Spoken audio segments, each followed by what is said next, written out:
Howdy, for this video, I'm going to go over and show in detail how to create a map and raise it up using several modules to create it in 3 stories and multiple levels. So, kind of as an example, I have this one that I've already done before that I'll use to demonstrate. So, when the player enters on the base floor and they enter the building, they can head upstairs and it'll actually transition to the next floor and just stay on the map, opposed to have to have multiple maps open at the same time and then transition between different scenes, which is typically how I've done it before. Most of this had already been explained several times by Bailey Wiki. He's made numerous videos describing, how to do this and showing, the process of creating levels and things like that. But I noticed that the module has updated again recently, and even when I was trying to follow along to figure out how to do it, I couldn't do it exactly just because it's just these modules continuously get updated and they keep making improvements, and it makes it harder to use that stuff. So I also wanted to use a map that has already been made and already has multiple levels. And so the maps that I'm demonstrating are made by DM Andy, which I'll link his Patreon in the description. And I wanted to be able to create these maps and have them all uniform and seamless to just stay on the same page and not have to have so many tabs open at the same time. Plus, it just keeps the players, a little bit more engaged where they don't have to keep waiting for the game to load from page to page. So for this, we're just going to need a couple things. So what I usually do, depending on the image and what I'm using, so if the base background image, which is this right here, is in a image file like a JPEG, then you're going to have to convert it to a WebP file. So to do that, I usually use a website right here. I'll link it in the description. And so this all does is just create or converts the image, and like this is completely free. So for example, so I'll go to which DM Andy's actually been doing really good, that he'll actually do a lot of this work for you, and he has been starting to converting them on his own, but there are like a couple of them that he hadn't converted yet or hasn't gone back to fix yet. So I started kind of testing it on my own earlier yesterday. So we'll use a gridless one for example. So we'll do this first floor real quick and we'll open it up. Based on the size right here, so it's 30 by 20. So what you'll have to do is you'll need to change it to 3000 by 2000 to make it fit the grids accurately on Foundry. So once this is done converting, you'll have to wait for it to queue for a second. It's going to throw a bunch of ads up.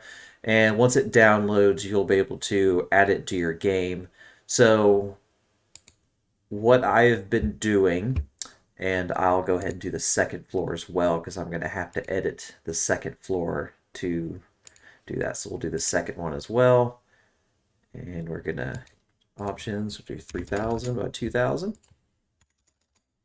I'm going to try not to make this a super long video.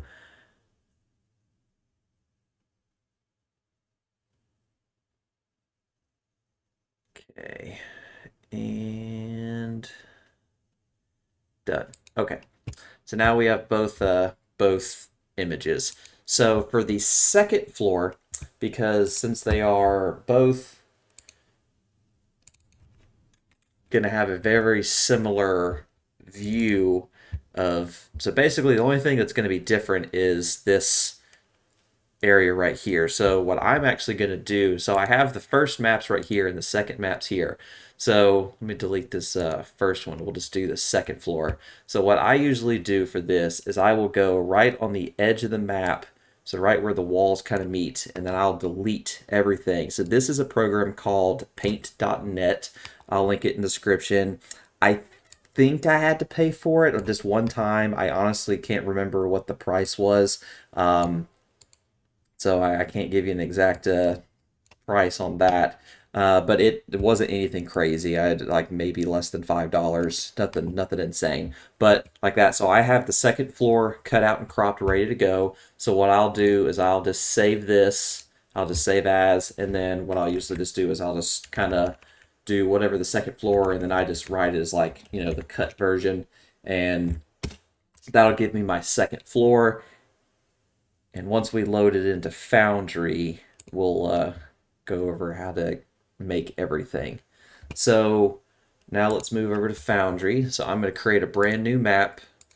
So we're going to create a new scene. We'll go Burgomaster Mansion. Can't spell. Oh well. So we're going to go ahead and set the grid up. So it's going to be 3000 by 2000, just like how we set it up before.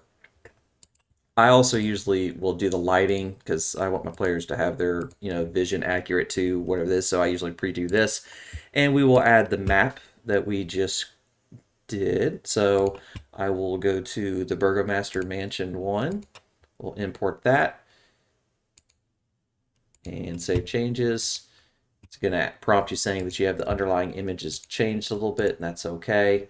So now that we have this on the map, I'll show you how the grid fits, and it'll be a nice, seamless transition. Everything lines up perfectly the way it's supposed to, and that's a nice, easy way to do it. So now that that's done, I'm going to go ahead and upload, or I'm going to go ahead and add the image for the second floor too, so that way I just kind of cut out an extra step for later. So I already have some stuff done before. So here's the one that I just did. I'm going to add it here. I just created just a separate folder for overhead ones. That way it doesn't get too bogged down in the same folder. All right. So now what we need to do is we need to go over the 4 modules that are necessary to be able to do this. So the only things that I have active right now are better roofs, levels, lip wrapper, and wall height. Better roofs has a dependency of lip wrapper, and levels has wall height, and better roofs are necessary for that. But that's all that you need to be able to run this. I'll link in the description all the modules that you'll need for this. So what we need to start with is we need to go to the levels tab, and we're going to create our floors. So once you click this top option right here, it's going to open up a little tab for you to start creating your levels. So you need to add for how many floors you're going to do. So if I actually wanted to go further during this and do all 4 floors of this, which the 4th would be basically the roof, and then this is the 3rd floor, I would go up to 4, and then I would go accordingly. So what you would do is you name them. So you come to this pin right here, and then you name them so what they're going to be. So this is going to be the ground floor. This is going to be the 2nd floor, and then you would do the 3rd floor. And then based on the height, you need to arrange them a certain way. So the 1st floor is going to be 0 to 9. The 2nd floor is going to be 10 to 19. And then the next floor would be 20 to 29. Okay. And then once that's done, you just save that right there, and that will create your 3 floors. So then you're going to go back to the base floor, the ground floor, and then you're going to start building your walls for this floor. So when you go to the build tool, you're going to need to first outcrop the map itself. So you need to draw just a barrier to kind of blanket the map itself. So, and you'll notice too, with my wall height has already been pre-configured to based on the size that I did this. So the base is 0 and the top is 9. So that's already done for me. So I don't have to go back and edit that later. So then now I'll go through the arduous process of creating all the walls. So for this one, I tried to pick something that's not super wall heavy, so it wouldn't take me 20 minutes to fill this out. I did one last night, and it was a hideous process, especially doing it for multiple floors. But once you do this once, it's done. So trying to just get everything lined up mostly right. I'm not going to be super neat with this like I normally am, but I'm going to try to at least do it mostly right. All right.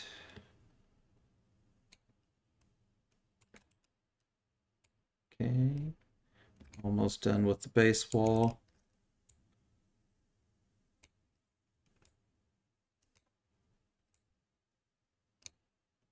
Okay.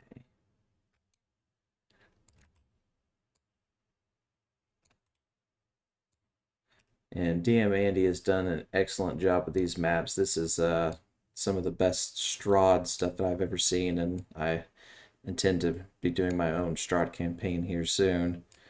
And I plan on using every single one of these.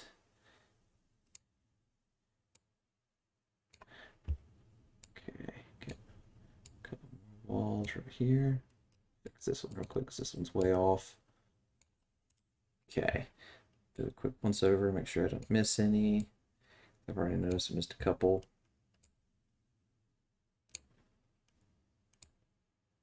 Okay. And there's some right here.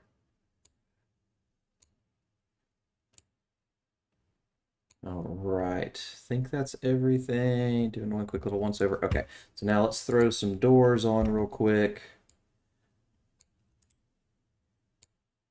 And if you kind of highlight over it and hold control when you're doing this, it can make it a little bit easier to drop them from dot to dot, as long as you don't right click too soon. Because once you drag it over and get it lined up, then right click, it'll cancel it out. But if you don't let go before you line it up, it'll not accept it. Oops. Okay. And I'm not planning on doing any lighting or anything on this one because that would just be even more tedious than what this already is. And of course, I'll let that one go too. And I think this is the last door. Okay, so let's grab some windows. Then you can do the same kind of technique for the windows that you do for the doors.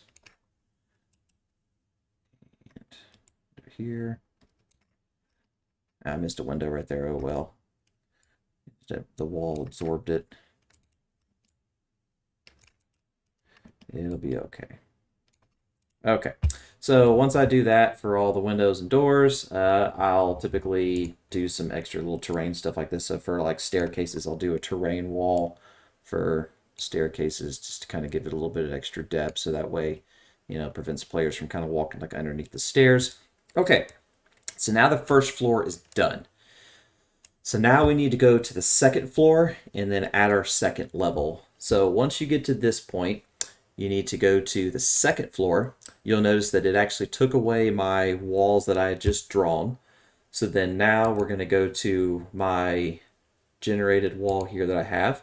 So some of these tabs here, I don't know exactly what some of them do. I've been playing around and messing with them, and they're a little confusing because sometimes they don't really do anything, and sometimes they seem to do a whole bunch. So I don't honestly know what some of these do. I've pretty much had to just keep playing around with this until I finally got it to work right. It took me forever. So now that I have my second level, you'll notice I just dropped it on and it's already showing that it's got the 10 to 19. And then what I'll do is I'll go around the edge of the map again, which let me get the actual right wall. So I'll go around the edge of the map. Got this little pop-up in my way, making it a little more difficult to grab. Okay, and we'll get down here. Of course, it didn't get all the way.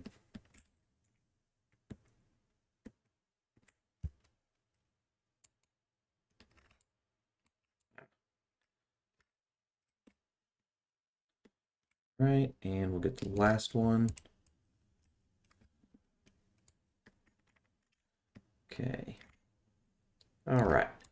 So then now I will go through and I will create the walls on this level just like how I did for the first one, since it's its own floor now. And let's see, there's a window there. Just for time's sake, I'm just going to go around the edge of the wall and not do all the windows, just to kind of save some time, so I'm not here for 2 hours drawing walls, because it's pretty straightforward, at least this part of it, building walls, and everybody builds buildings a little differently. So all right, just kind of cut through and just grab all the main big ones real quick, and I'll do at least cut some sections the right way so I can at least draw some doors and stuff. Okay, and I'll just phase this wall out and I'll create doors on that last wall. Okay, so there's a door here. Do a door here. So this one's got a door for that little nice little prison room there. Okay, there's a bunch of doors in here that I don't feel like drawing, so we will go here. That was a little off, and we'll just go straight across with this one. And create a door there, and then we'll create the staircase there. Just do that. Okay, now let's add a couple more doors.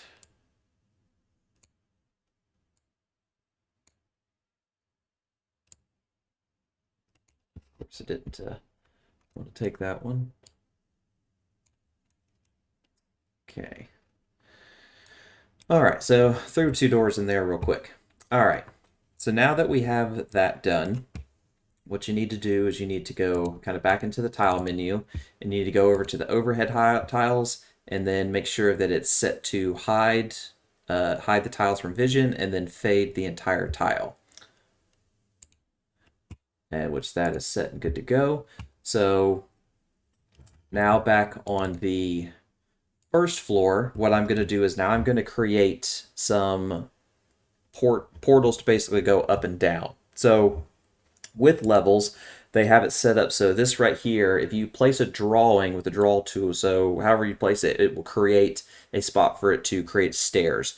Also, if you turn it off, which I will do it for an area right around here around the staircase, because you can have an area where it creates a hole so that you can see down into. So starting off at least for stairs, so you're going to go to the drawing tool. So we have one staircase that leads right here, and gonna create a little staircase here, and then I'm gonna create a staircase right here at the top.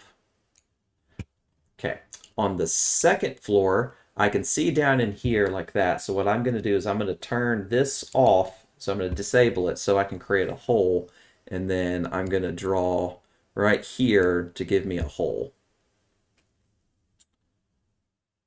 So that way they can see down through it. And then if you want to remove the words, I usually just, which I usually don't like seeing them myself, just go to the text and then just drop the opacity, and then that'll get rid of that. You don't want to see the text. Sometimes you might just want to just have the lines visible so that you can see the box really well, and then that would be enough. Okay, so now let's throw a token on here to kind of take a look at this.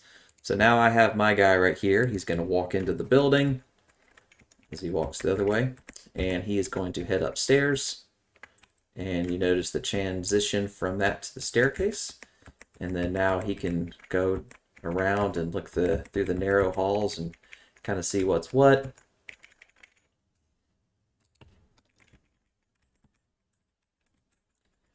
And that is pretty much it.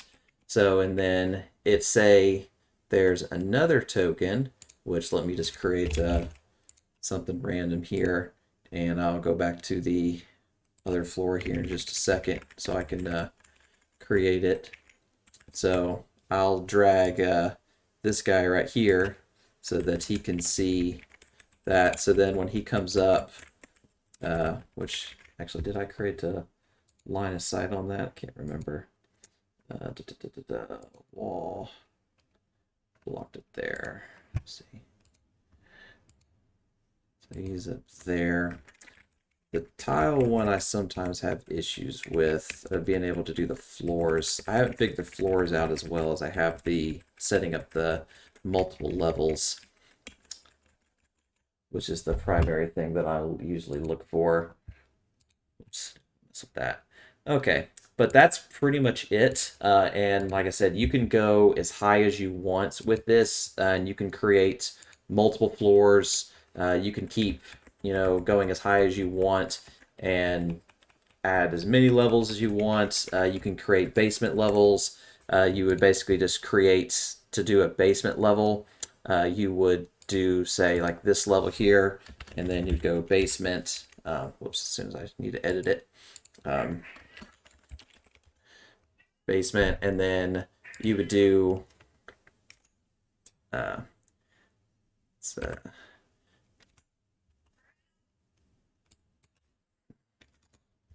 10, 1, and then save. And then so if you created another level and added that, so when you would go to like your basement level, when you would create a tile, you would drag it over, and then when you go in to edit it, and the overhead you check to the this is the basement, and then that will create the basement tile for it to travel into the bottom. But like I said, it's pretty straightforward, but it definitely makes your scenes a lot more vibrant when you don't have to transition back and forth from map to map, and you can just stay on the same one, and it's pretty seamless of being able to transition from one floor to the other, and it's been definitely a game changer for me. But if you have any questions about anything, please let me know, and I'll be sure to help you as much as I possibly can. Till then, you have a good day.